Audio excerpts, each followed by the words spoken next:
व्रत कार्तिक मास अष्टमी को रखा जाता है, करवा चौथ के 4 दिन के बाद, और ये लड़कों का व्रत रखा जाता है।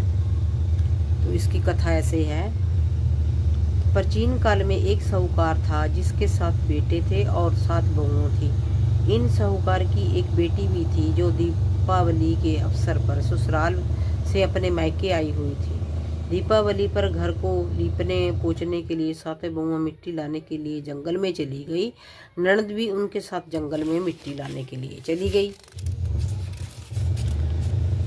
गई तो साहूकार की बेटी जहाँ से मिट्टी ले रही थी उसी स्थान पर शाहू अपने साथ बेटों के साथ रहती थी।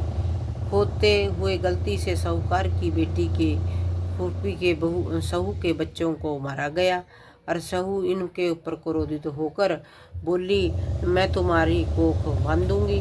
साहूकार की यह बात सुनकर साहूकार की बेटी अपनी 7 भाभियों से एक एक करके विनती करने की लगी कि मेरे बदले आप अपनी कोख बंधवा लो।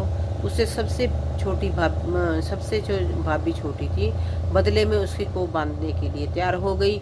इसके बाद छोटी भाभी ने जो भी बच्चे थे वो सभी 7 दिन के अंदर अंदर मर जाते थे। 7 पुत्र की इस प्रकार मृत्यु होने के बाद उसने पंडित को बुलाकर एक उसका कारण पूछा। पंडित जी ने सुई गऊओं की सेवा करने की सलाह दी। तो सूर्य सेवा से प्रसन्न होने से उसके साहूकार के साथ पास ले गई और रास्ते में थक जाने से दोनों आराम करने लगी।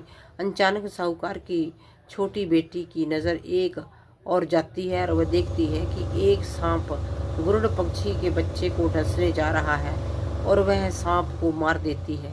इतने में गरुड़ पक्षी वहां आ जाता है और खून